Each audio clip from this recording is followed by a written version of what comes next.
지난 시간에 이어서 평가 도구의 질을 측정하는 방법 중 하나인 신뢰도에 대해서 배워보도록 하겠습니다. 신뢰도는 검사 점수의 일관성, 안정성, 의존성을 의미하는데요. 내가 측정하려는 것을 얼마나 안정적으로 일관성 있게 측정했는가를 나타내는 문제라고 할 수가 있습니다. 지난 시간에 타당도를 얘기하면서 체중을 잴 때의 문제에 대해서 말씀드렸었는데요. 모두 기억나시나요? 체중을 재기 위해서 체중계를 사용하는 것은 타당도의 문제였습니다.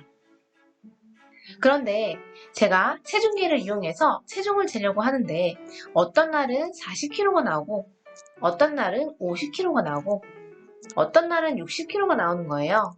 그렇다면 이 체중계는 믿을 만한 체중계라고 할 수가 있을까요?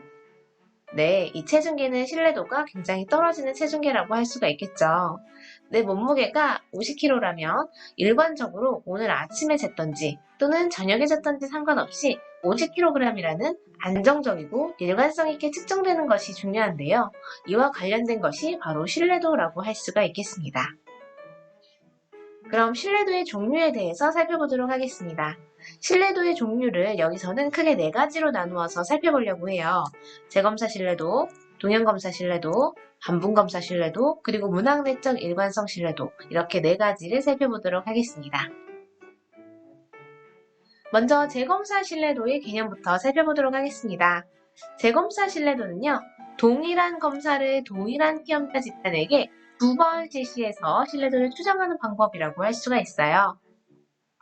즉, 한 개의 검사를 같은 집단에게 2번 실시해서 얻은 결과를 토대로 신뢰도를 추정하는 방법이라고 할 수가 있는 거죠. 그런데 이 똑같은 검사를 똑같은 집단에게 2번 실시하기 때문에 어떤 문제점이 발생할 수 있을까요? 네, 바로 검사 실시 간격에 따른 오차가 발생할 수 있다는 얘기예요. 예를 들면 첫 번째 검사와 두 번째 검사 사이의 간격이 너무 짧은 경우 문제가 될 수 있는데요. 이 경우 첫 번째 시험에 대한 기억이 뚜렷하게 남아있기 때문에 첫 번째 검사와 굉장히 유사한 반응을 두 번째 검사에서 할 수가 있습니다. 이 경우 검사의 신뢰도가 조금 과대 추정될 가능성이 있겠죠. 두 번째 경우는 첫 번째 검사와 두 번째 사이의 간격이 또 너무 멀 경우를 생각해 볼 수 있는데요. 이 경우는 첫 번째 시험에 대한 기억이 희미해지게 되고 또 여러 가지 이 사이 새로운 학습 활동들로 인해서 재검사의 신뢰도가 낮아지는 경우가 발생할 수 있다는 것입니다. 또 여러 가지 조건을 똑같이 통제하기가 어렵다는 점도 문제점이 될 수 있는데요. 이 첫 번째 시험과 두 번째 시험에서 여러 가지 조건을 완벽하게 똑같이 통제하기는 사실상 어렵다고 할 수가 있겠죠. 이런 문제점이 재검사 신뢰도의 문제점이라고 할 수가 있겠습니다. 다음으로 살펴볼 신뢰도는 동형검사 신뢰도입니다.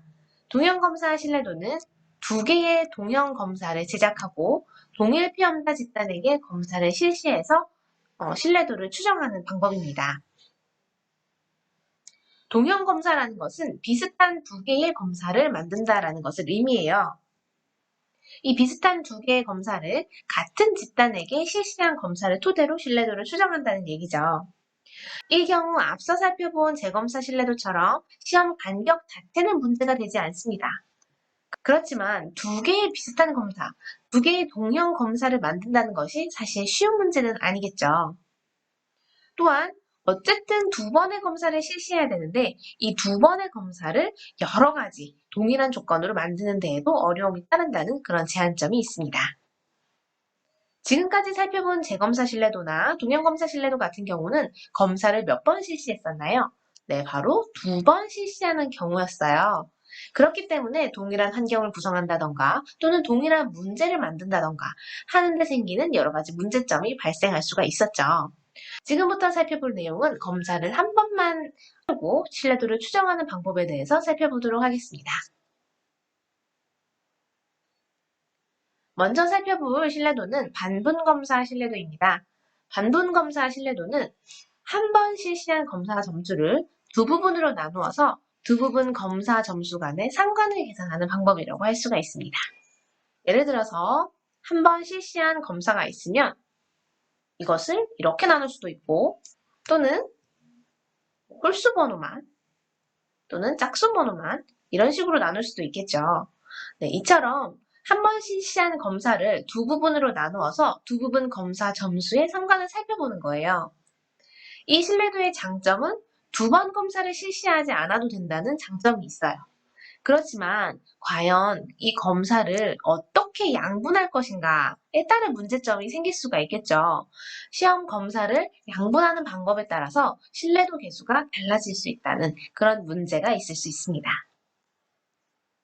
마지막으로 살펴볼 신뢰도는 문항 내적 일관성 신뢰도입니다. 이 문항 내적 일관성 신뢰도는요, 문항 하나하나를 하나의 검사로 간주를 하게 돼요. 그래서 그 문항들 간의 유사성, 측정의 일관성 등을 종합해서 신뢰도를 추정하는 방식이라고 할 수가 있습니다. 이 신뢰도의 장점은 무엇이라고 할 수 있을까요? 검사를 양분하지 않아도 되고 또 검사를 한 번만 실시해도 되기 때문에 앞서서 여러 신뢰도가 지녔던 단점을 극복할 수 있다는 그런 장점이 있습니다. 또 문항 간 일관성에 의해 단일한 신뢰도를 얻을 수 있다는 그런 장점 또한 있습니다. 여러분 혹시 크롬바 알파 계수라고 들어보셨나요? 신뢰도에서 크롬바 알파 계수를 굉장히 자주 들어보실 수 있는데요. 이 크롬바 알파 계수 또한 바로 이 문항 내적 일관성 신뢰도의 한 종류라고 할 수가 있겠습니다. 그렇다면 여기서 의문점이 드실 건데요. 과연 신뢰도를 높이려면 어떻게 하는 것이 좋을까요? 여기서 5가지로 알려드리겠습니다. 먼저 첫 번째로는 검사 또는 평가 문항의 수를 많이 하는 것이 중요합니다. 적은 수의 문항으로 어떤 검사를 할 때보다 많은 수의 문항으로 검사를 실시할 때 측정의 오차를 줄일 수 있겠죠. 두 번째는 문항의 난이도는 적절하게 하는 것이 필요한데요. 검사가 너무 어렵거나 또는 쉽게 되면 시험자가 불안하거나 또는 부주의하는 결과를 얻을 수가 있겠죠. 세 번째는 문항의 변별도입니다. 문항의 변별도는 높게 하는 것이 중요합니다. 문항이 시험자의 능력에 따라 구분할 수 있는 문항의 변별력이 있을 때 바로 문항의 신뢰도가 높아질 수 있겠죠. 네 번째는 측정 내용의 범위가 좁을 때 신뢰도는 높아집니다. 측정 내용의 범위가 너무 지나치게 넓은 것보다 측정 내용의 범위를 어느 정도 제한해 준다면 문항 간의 동질성을 유지하기가 더욱더 쉽습니다. 마지막으로 5번째는 검사 시간이 충분할 때입니다. 검사 시간이 학생들에게 지나치게 부족하다면 그것은 학생들의 진정한 능력을 측정하기보다는 얼마나 빨리 푸는지 속도 검사가 될 가능성이 있겠죠. 따라서 검사 시간은 충분하게 주어지는 것이 신뢰도를 높이는 한 가지 방법이라고 할 수가 있겠습니다. 네, 지난 시간 타당도에 이어서 오늘 신뢰도에 대해서 살펴보았는데요. 오늘 내용이 많이 도움이 되셨나요? 다음에도 계속 여러분에게 도움이 되는 주제들로 영상이 이어지니까 기대해주세요. 감사합니다.